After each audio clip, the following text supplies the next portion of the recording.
Okay, welcome back everyone to session 2 of the magical day of Dr. Elizabeth Hughes.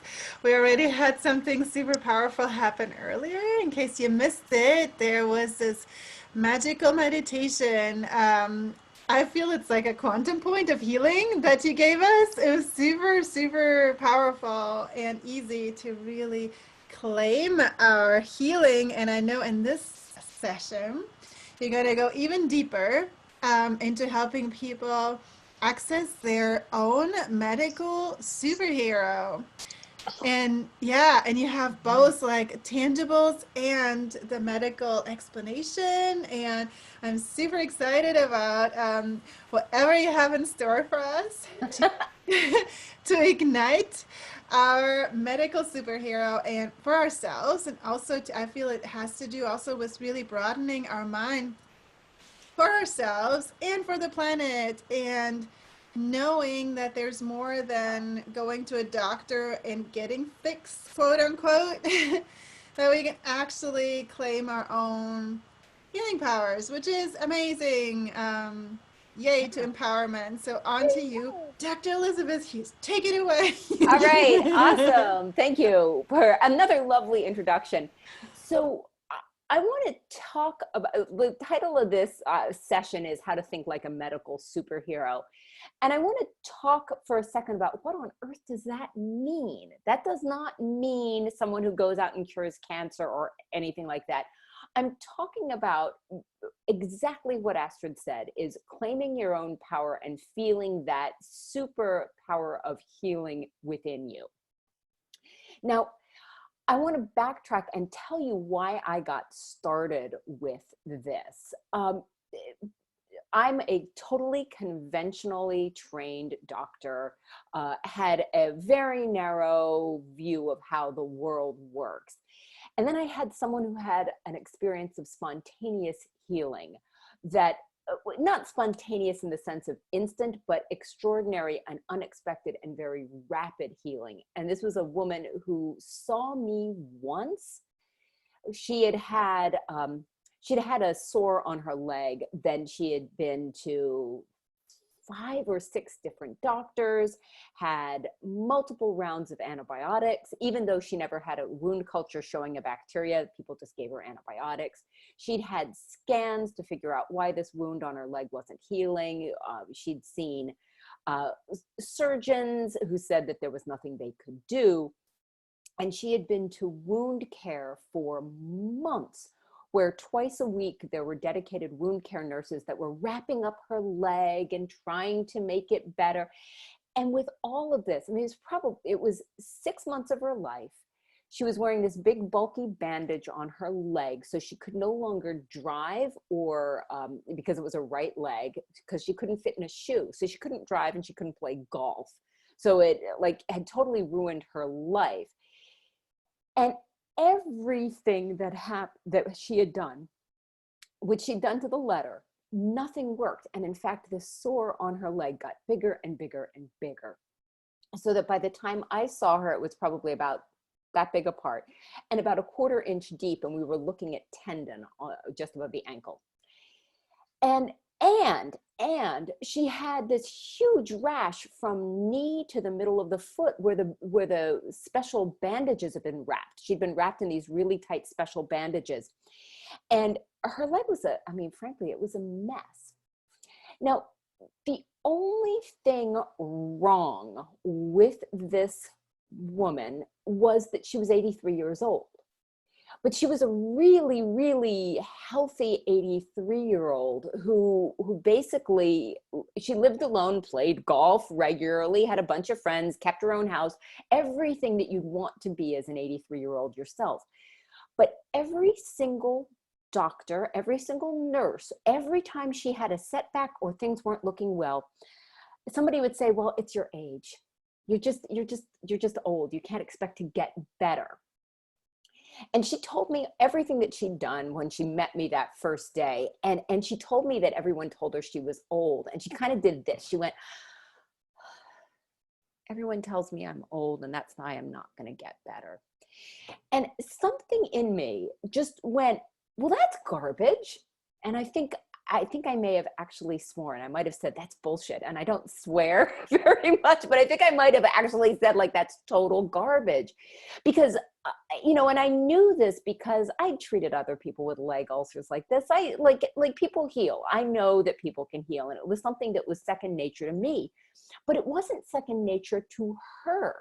And she had taken this idea, I'm old, as truth, because it came from people in white coats with walls of diplomas behind them.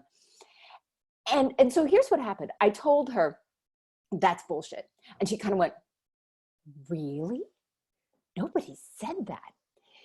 So the protocol to take care of her leg in the condition it was really to do nothing. Her leg was really, really inflamed. The skin wasn't healthy. And I knew that anything that I did was going to make her worse.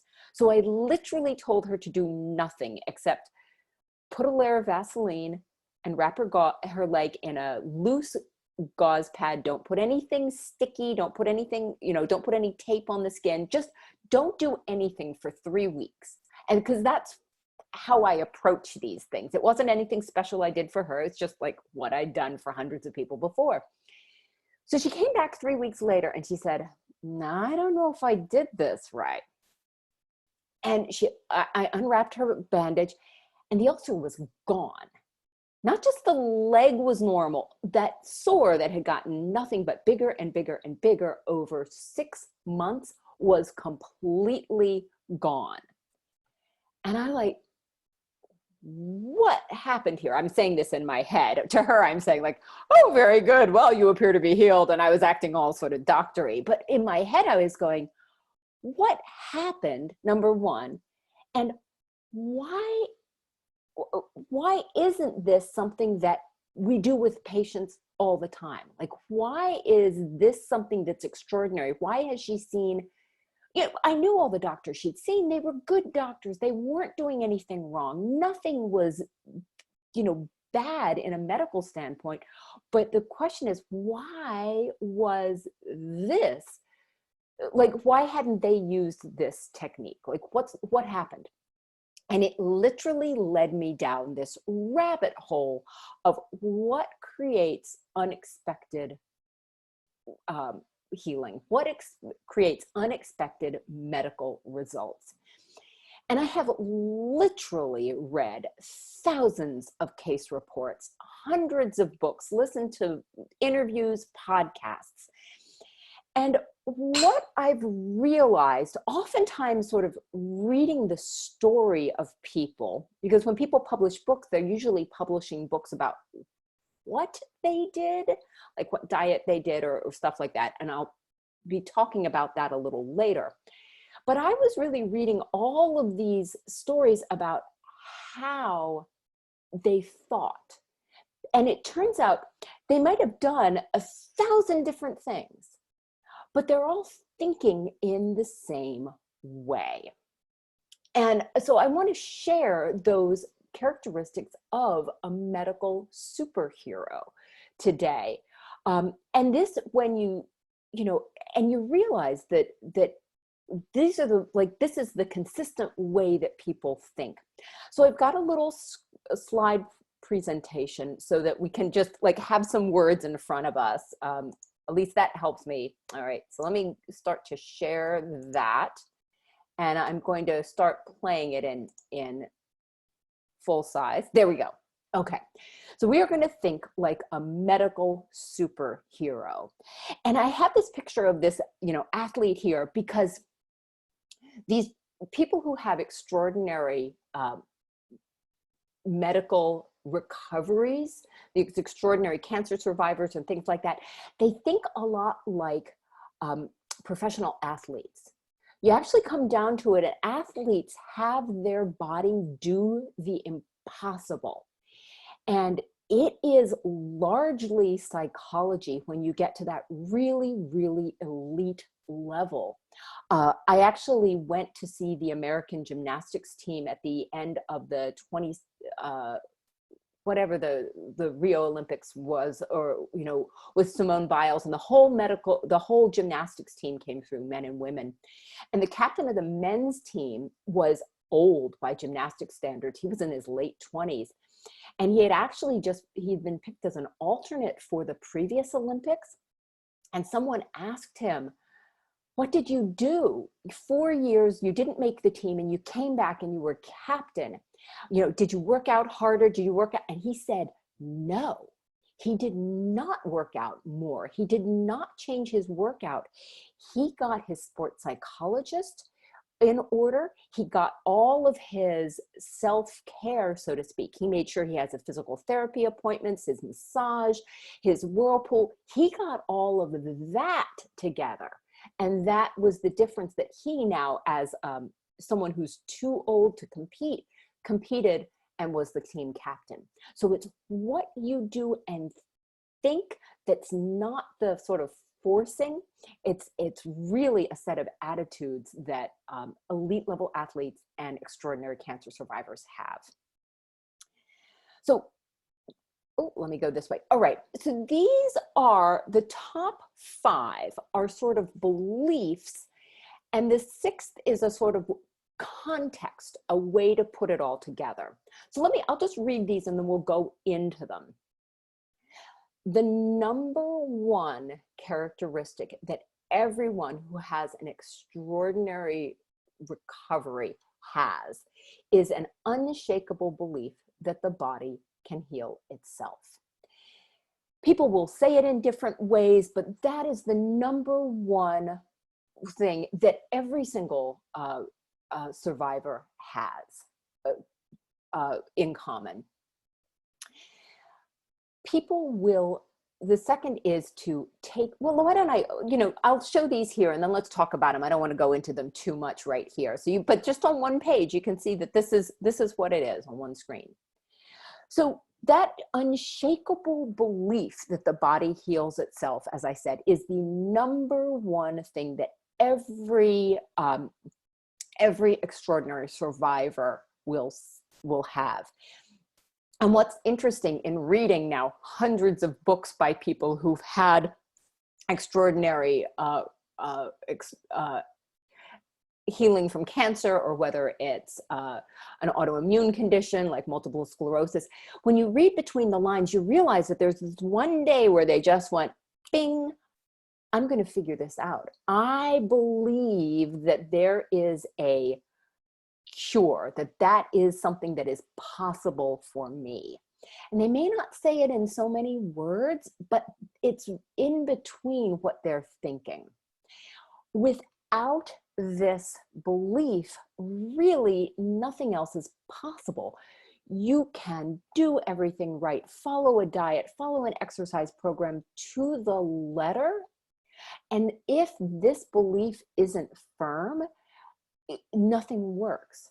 And I know this because I've worked as with people who have followed, very specific diets or very specific healing protocols, and it hasn't worked. Like people have eaten themselves into some sort of corner where they're like, I'm eating everything right, just what I'm supposed to do, but they don't have the belief that it's going to happen for them. And that's how that trust meditation that I did this morning really plays in, so that it's not just an intellectual belief, it's something that you feel on a bodily level in your gut. You know it as surely as you know that gravity holds you down on the ground. You don't have to think about it. So that's number 1. And if I leave you with nothing else today, that's it.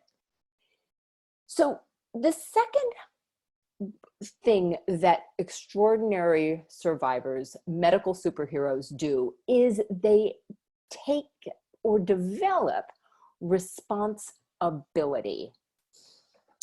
Responsibility is a word that has a lot of negative connotations. Most of us have this feeling of blame or guilt. You're responsible. Who's responsible for this mess? We're like, who created this mess and who can I blame?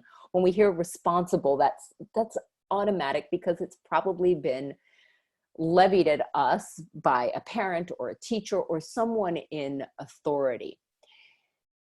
But the extraordinary cancer survivors develop an ability to respond. when there are challenges that come up, and I'm going to go into this a little bit later in this, but they just recognize that there's choices that they have, even when it seems like they have no choice.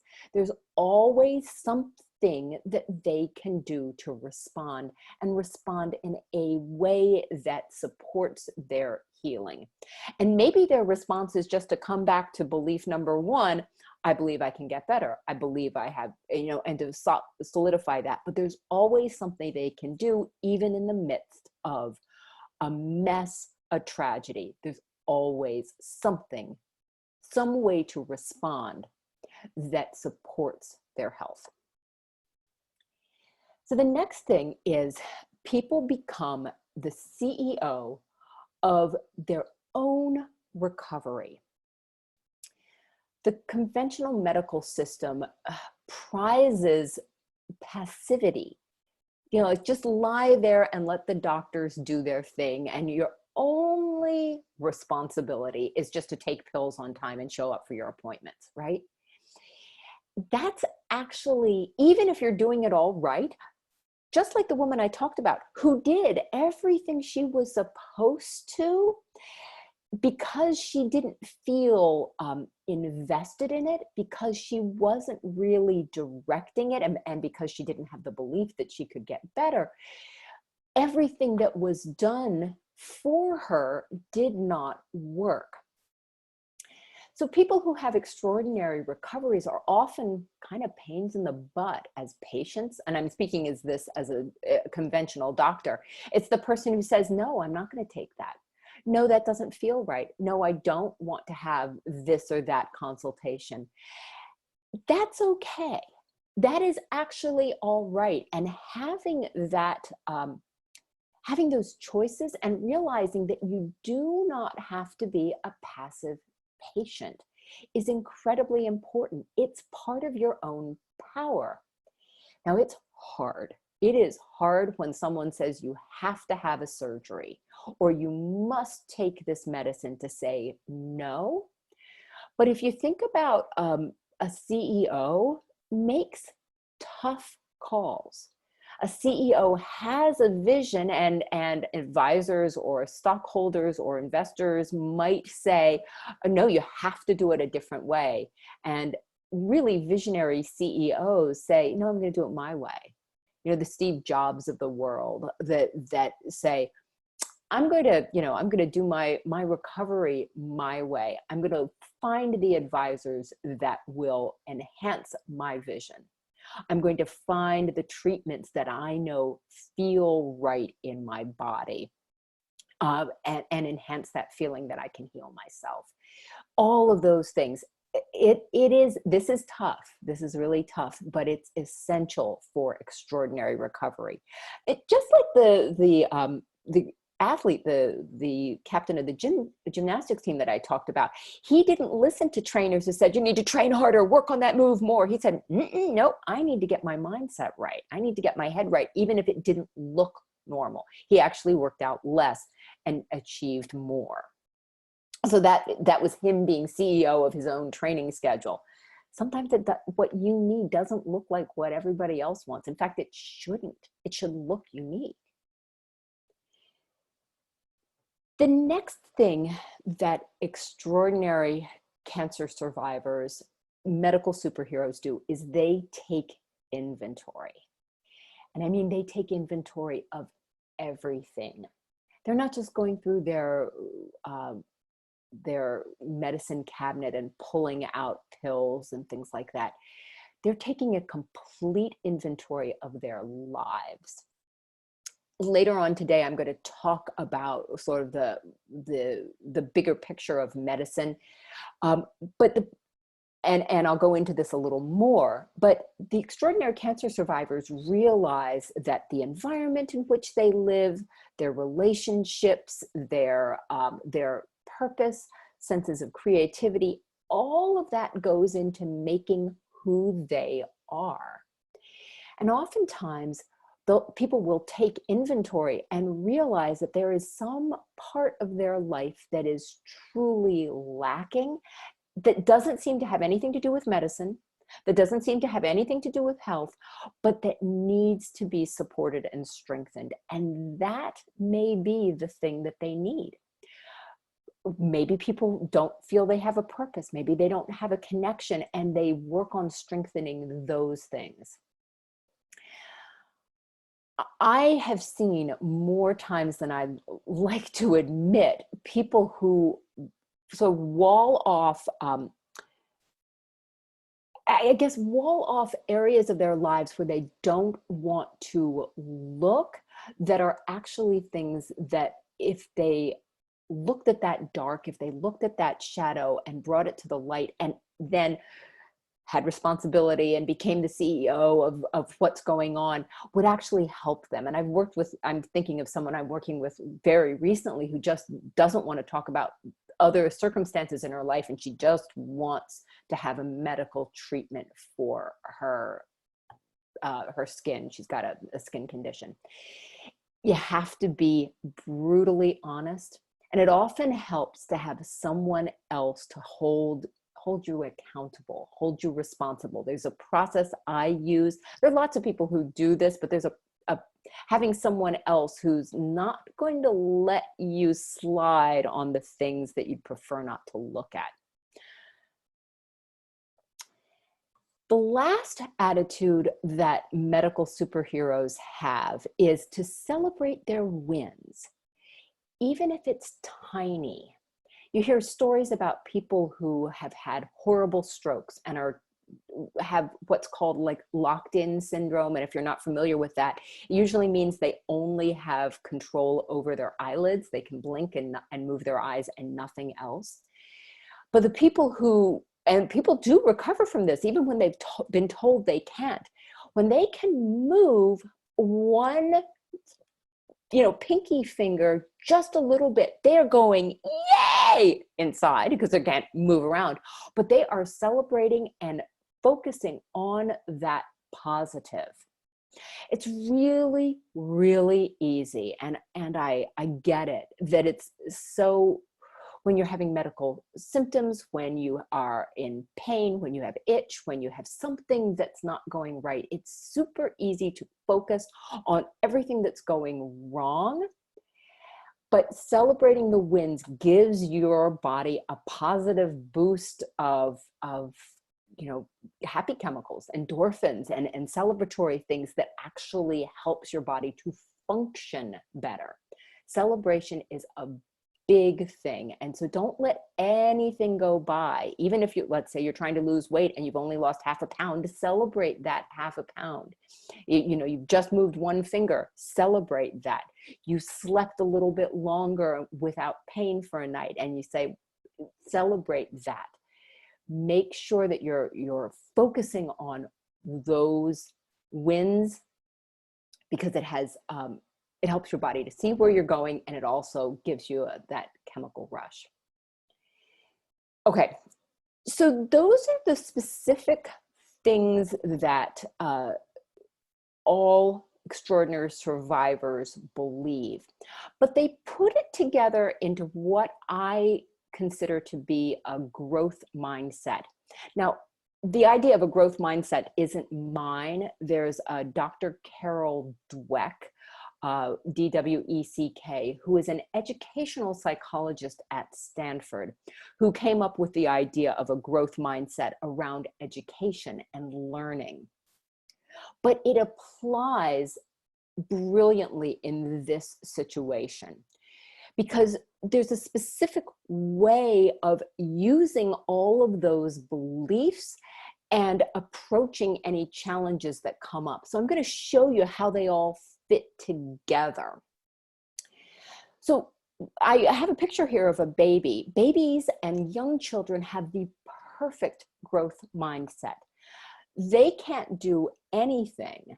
You have a 1-year-old and it really can't do much of anything. And by 2, they're walking and talking and getting into trouble and doing all that good stuff, because they've approached what their life is from an aspect of growth with this growth mindset. They don't pay attention to their failures. A baby who's trying to learn to stand up is going to fall down 100+ times before the baby figures out how to stand up and how to keep their feet under them successfully. And it's going to look messy, but they're not going to give up because, oh, I was going to say, so life brings us challenges along the way all the time, and that's part of life. But you have a choice along the way. Well, here, let me move a little forward. The way infants look at this is they don't have to think about it. They don't have to say, oh, I think this is a learning opportunity. But that's what they do. All right, this wasn't the way to get up. Let me try another way to get up. Let me try another way to stand up. And this is how babies naturally approach life. So that every time there is this challenge, road closed, something they can't do, something they haven't figured out, something that's difficult, babies instinctively know that there is a choice about what they can do next, and that the only way to truly learn is to choose not to play, is to choose to see what they learned from what didn't work. I have the picture of light bulbs up here because of that famous story about Thomas Edison, who failed to make a light bulb, what is it, 900 times or 999 times, and on the 1000th he did, and he never saw it as a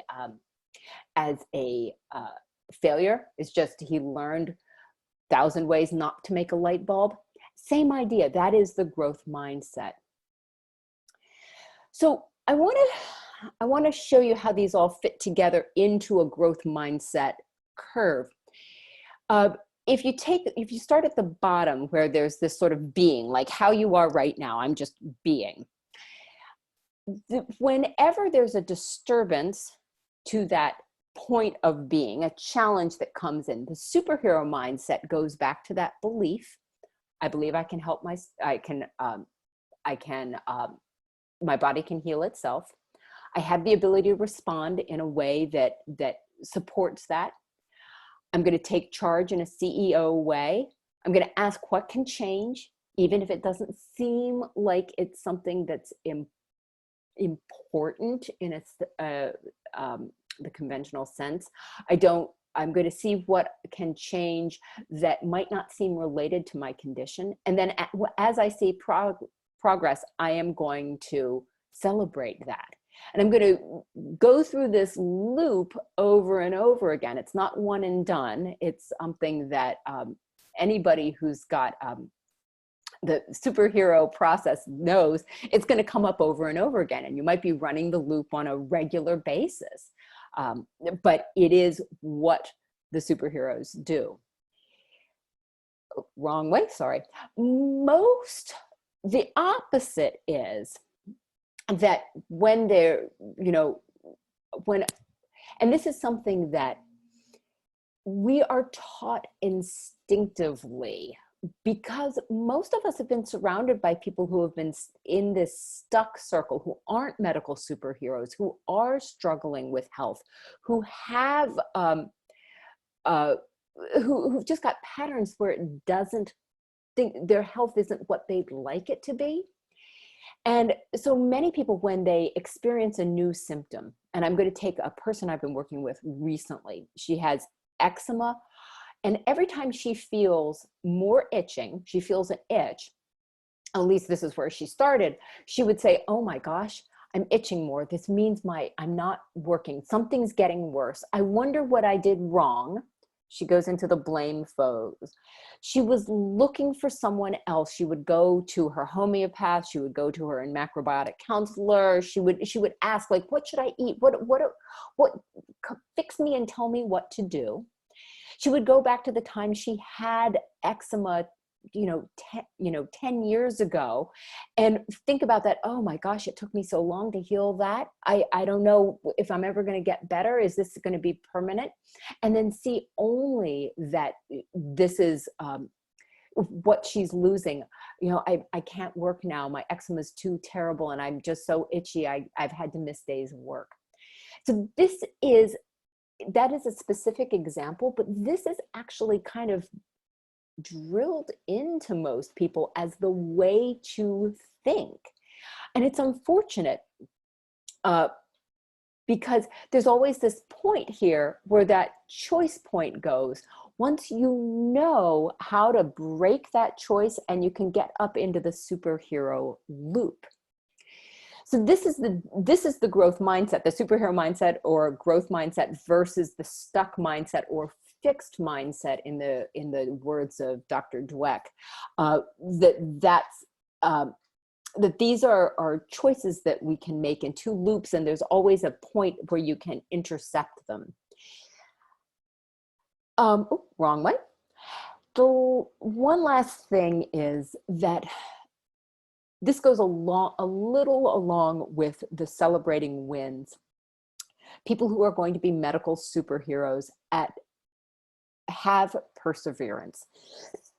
If a person, especially if a person's had a long-standing illness or a severe illness, they will make sure through celebrating wins and moving forward, they will move.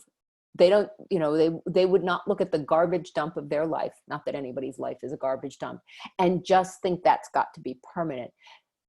Keep going the wrong way. They can realize and have that vision and see, with some time, we're going to get flowers. We're going to get that cleared up, and that there is a possibility for growth with time. So I'll just leave you with this last statement. We'll go back to the very beginning. You got to believe in yourself.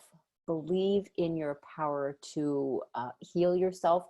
And earlier today, you already experienced that. That is the feeling. That's not science fiction. That is actually how it feels to have trust in yourself that turns on your body's repair systems. So I am going to stop the share here for a second, and I would love to take comments, questions. I can go back to whatever anybody wants. Fire it at me. So Gabriela, feel free to unmute yourself if anything comes up for you. So I just want to say like how freaking lit up I am about your presentation. And before I say anything else, I want to see you on TED. I know. It's coming. It's coming. Yes, this is so powerful, and I was beaming the whole time. I'm seeing so much magic in this presentation, as you mentioned earlier, also that it pertains to all life areas, like what you describe in such clear terms here is we can claim our superhero and our power with the same model in any area of life, in our business, in our vision, and we can be our CEO of all areas. And I love that you presented in such clarity with where you bridged the scientific and the medical and the logical mind with the innocence as a child, and basically bring it back to, hey, y'all, just go back to being a baby. Right.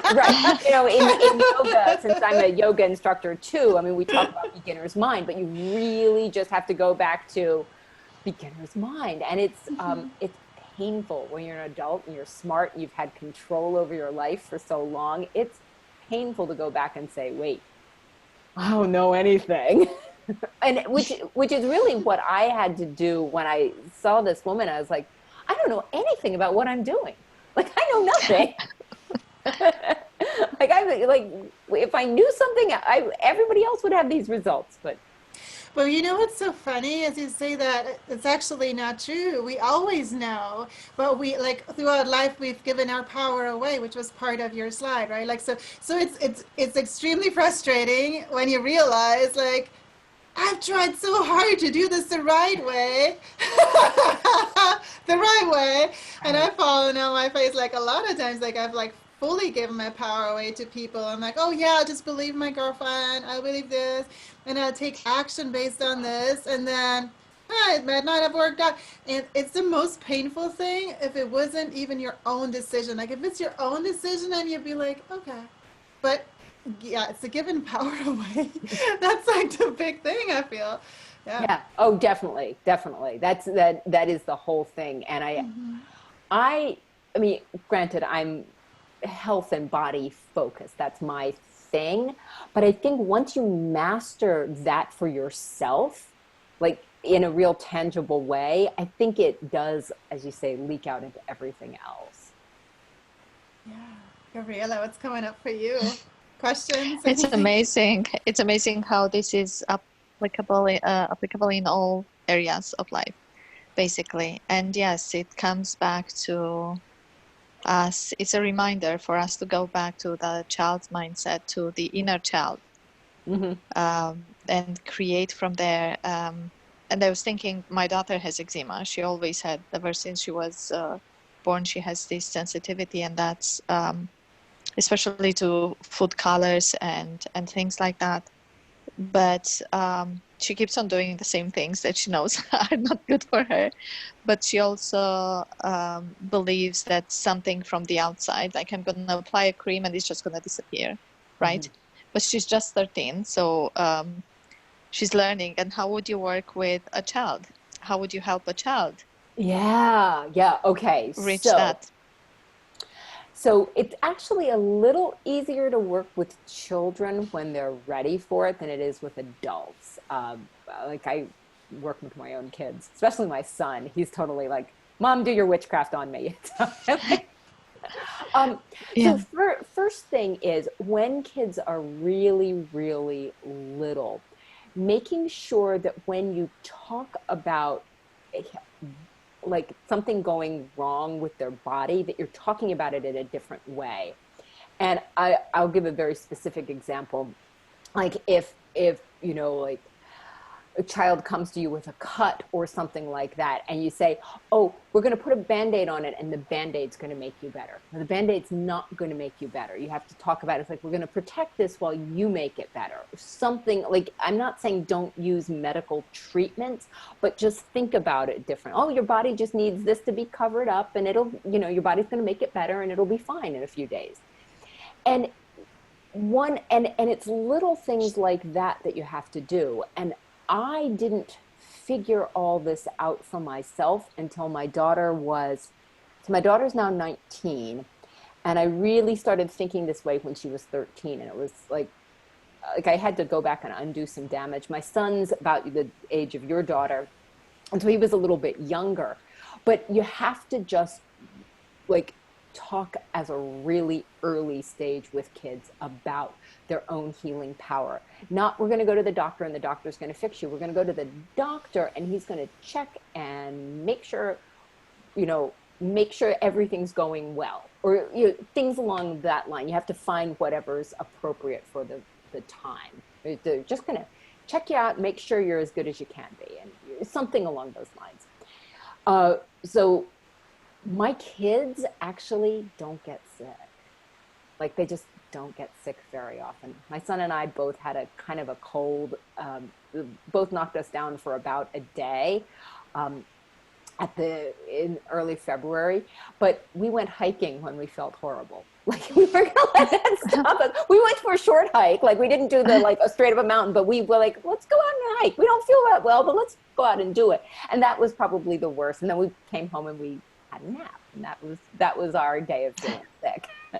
So that's the first part. Now, the second thing that you can do with kids when they are ready and interested is you can actually do some of these belief changing techniques. I was talking earlier today about psyche and how, you can go and actually take an old belief, like, I need a cream to cure my eczema, and turn it into, if it's time and ready, you can say, my body heals itself.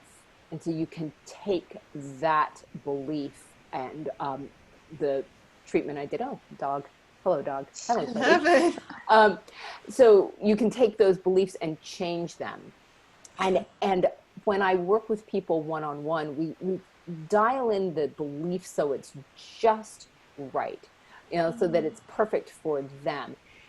The example that I gave at the very beginning of the woman with the leg ulcer that I could have probably spent all day saying something like, my body heals itself, my leg has the power to regenerate skin. But for her, her limiting belief was, I'm old, so I can't heal. And so that limiting belief, the thing that's holding us back, is often something very different, and it might not be exactly what I think. So it has to be a little bit individualized if you're working with a person. But if, along the idea of the cream will make me better, well, maybe it says, I will, for her, maybe it is, there is a cream that will make me better, and I know exactly what it is, and it will make me better forever. Like, maybe there's something along those lines that might help. So there's a little bit of individualization to figure out really what would be the best belief to have. What's gonna click? Yeah, what's going to click. Exactly. I have a question for you, Elizabeth, around what causes diseases. Like, is it a deeper conversation for the next bigger icebreaker call, or Yes. do you want to hint at something here? Yeah. So I would love to actually. Can I let me pull up another slide? Give me a second Yes, to look absolutely. around. And I want to reflect real quick, because I believe, so curiosity was a big piece that you said, and you kept mentioning people have to be ready and curious. I know that's the beginning, so that we can actually receive. And it's also the spiritual concept. Right. Right? So I have come, I've gotten into the practice of really seeing signs and wisdom everywhere because I'm ready and curious. And so, like the dog coming in your picture, it's like I don't see things as problems anymore. Everything reflects something if we're curious, and it can be fun. And so I saw your dog. It was like he just wandered in as you were talking about the step two of like what do you do if you're ready?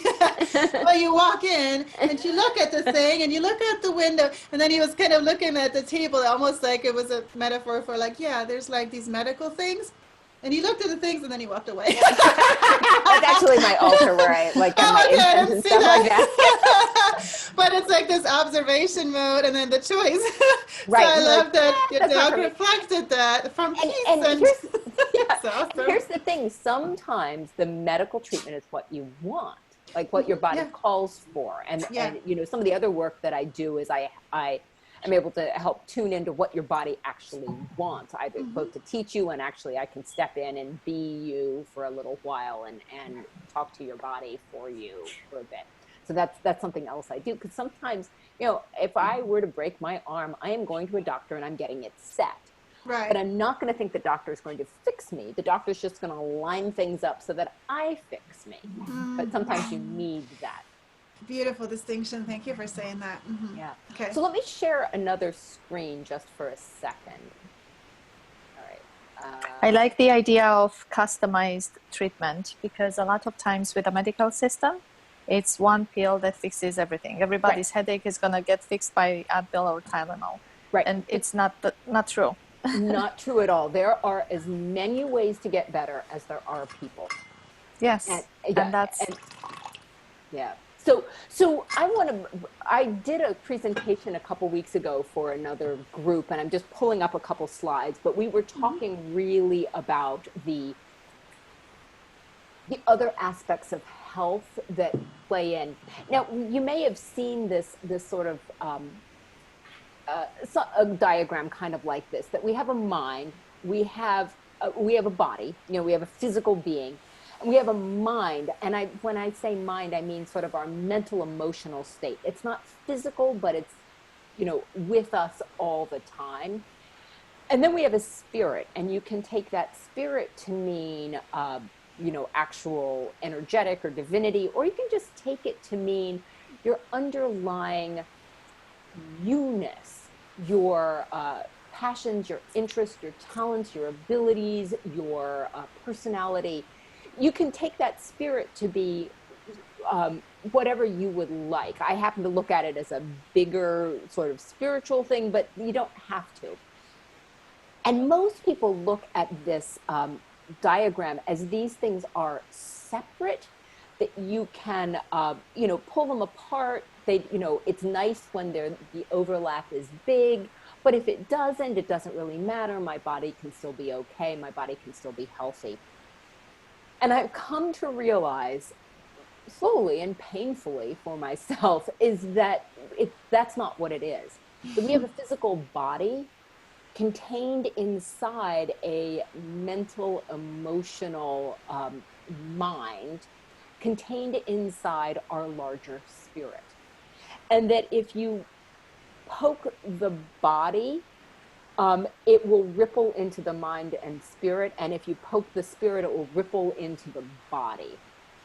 Now, sometimes a car accident or a broken limb is just something physical, but there's always going to have something that you can use your mind and your spirit. And when I say mind, I mean your beliefs and your emotions. So we've talked about sort of beliefs, and we've talked about emotions already this morning, like that feeling of trust.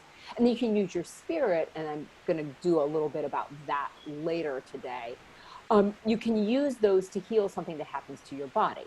You cannot escape one from the other. I believe I'm going to stop the share here for a second. I believe based on pretty much every single solitary bit of information that I've seen, that 75 to 90% of medical illnesses are due to some extent to the emotion, the mental emotional problem that we call stress. And that you look at every single solitary cause of death, you can find not just a little research, a lot of research about how stress makes these things worse. Whether it's heart attacks, autoimmune conditions, cancer, even unintentional accidents. There are studies that show that there's higher rates of unintentional accidents when people are under more stress. And you're like, Right. why? Yeah, totally. So I believe that there is this sort of biology of the law of attraction that goes on, that in some way we attract something that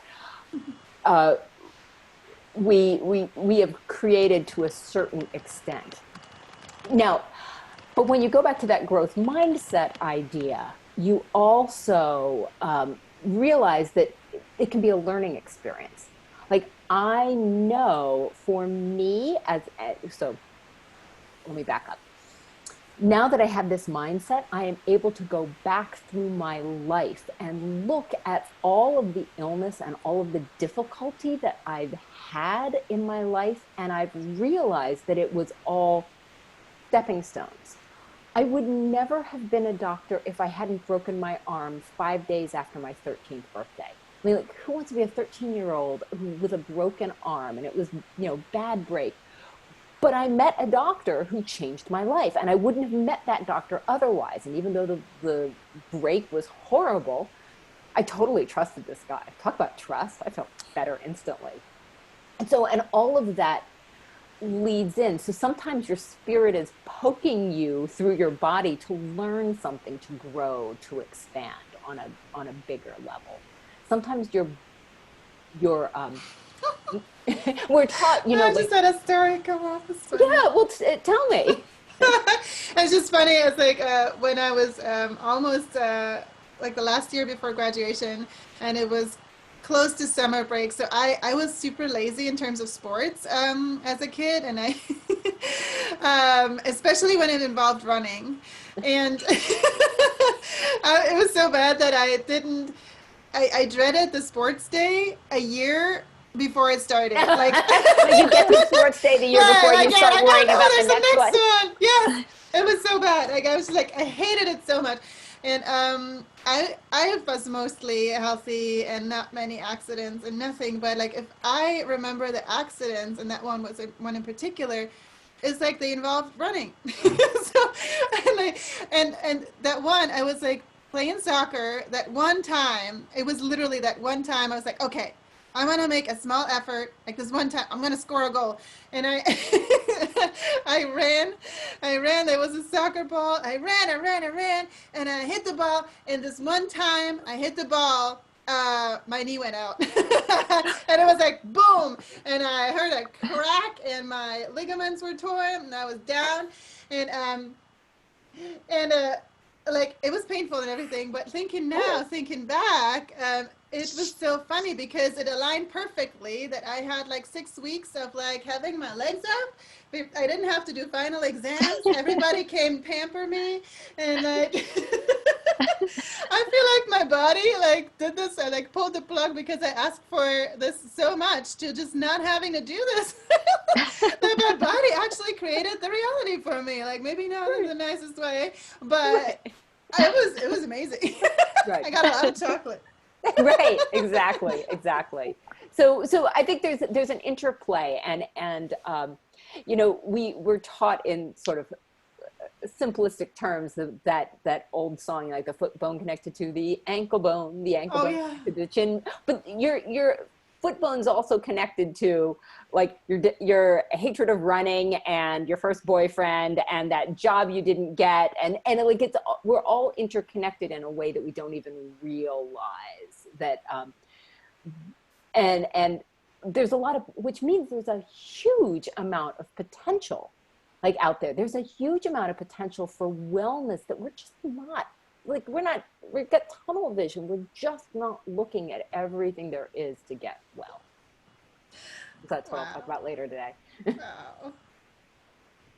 My mind It's just very got true. blown. Go ahead. I wanted to say that it's very true, and one of my beliefs is that chemistry is not the way to heal. It's rather physics, I think. So it's once we shift, yes, once we shift into that, I feel that like your presentation and everything that you're doing, it's very much down that path, and the healing, accessing the healing power within ourselves, and understanding is the bridging of everything. Right. You said mind, body, spirit. It's the bridging of all the knowledge and understanding that it's all frequency, I feel. Yes. And yeah, healing through that. Yeah. It's Oh, fascinating. without a And doubt. Yes. and And it's amazing. Yeah. it's amazing. Well, and the crazy thing is there's basically fundamental scientific proof that exactly what you said is 100% true, and we just are sort of blinded by the way we think and our medical paradigm, and that is exactly what I'm going to talk about next time. Like, what is our big picture paradigm that we're in, and where do we have to move? That's really, there's so much juiciness in this conversation. It can go Yes. so much further. One more piece that I quickly want to bring that I also feel is like a big part of this conversation is that everything boils down to what our pure core desires are, like before, like subconsciously and like at the core, right? Like we cloud them up. It's like me, like, oh, I have to go running because society says I have to go running, but my pure desire was not to go running. Right. I know, but so yeah. So when we find that and clear, like what you showed in your beautiful diagram too, like clearing the conditioning and like it's just part of it, right? And like really feeling that pureness, and then that can also bring the healing, right? Do you want to say a few previews or anything? Yeah, well, Yeah. I think that's true, and that's kind of why I started the morning with that feeling of like getting a feeling of feeling. I call that the feeling of feeling healthy. That we're Mm-hmm. all so off base from that. We're like most of us spend our time feeling the opposite of that, and you know, so you can your mind and your words that you say to yourself lie to you, but your gut never lies. Mm-hmm. So tuning into your gut is, and I know this from myself, my gut has never, ever steered me wrong. I've just spent a long time completely ignoring it. completely ignoring it. And so that's, your gut tells you your pure desire. Your gut is your compass. Your gut should direct you. But when people have not been in touch with what it feels like to have that gut sense, and however you get to it, whether you've got dance like Ruth does, or you do it more intellectually the way I do, it doesn't matter whether you go through play or creativity. We're all getting at the same sort of gut feeling, and that's that sense that should guide you, like your true core desire is expressed in how you feel. Yep. I'm so excited. It's fascinating. Yeah. It's fascinating. It feels like a seed of truth, of eternal, universal truth that can be applied in everything and anything. It's amazing. Yeah. I really enjoyed that. Yeah. So thank you. Me too. Yeah. Thank you so much for opening our minds, Elizabeth. You're welcome. You're welcome. Very Yes. amazing. May it ripple. May it ripple all over the planet. May it get picked up by people who have the stages for you. I'm gonna do my best to facilitate that. Yeah. Well, and so I do hope you'll be able to join later. Yes. And if you're not, watch the replay, because I'm going to talk even bigger picture. Yeah. Sort of societal level. Totally. We're gonna break the paradigm. It can go in any direction. Yeah. It'll be amazing. It's amazing. Yeah. Awesome. Thank you. Wonderful. Thank you so much, both. You're welcome. I'll see you guys in a few hours. Bye. And for all of you catching this as a replay or on YouTube, because I feel this will also have to go public. Totally fine. As you see this, look below in the comments to find out more about Dr. Elizabeth Hughes. I'm sharing her website. If you have questions, if you feel you're ready to step into the superhero healing mindset of yourself and you're ready and curious, she can help you. If you have stages where this message needs to be heard, reach out to Dr. Elizabeth. If you are a leader who wants to bring your own magic to the world, reach out to me, because I do parties like the Wonder Cruise where you get stages like this and it gets bigger and bigger and while having fun. So right. Lots all of that. Okay, awesome. Now I'll let you all go. See you later. See you. Thank you. Bye. Bye. Bye.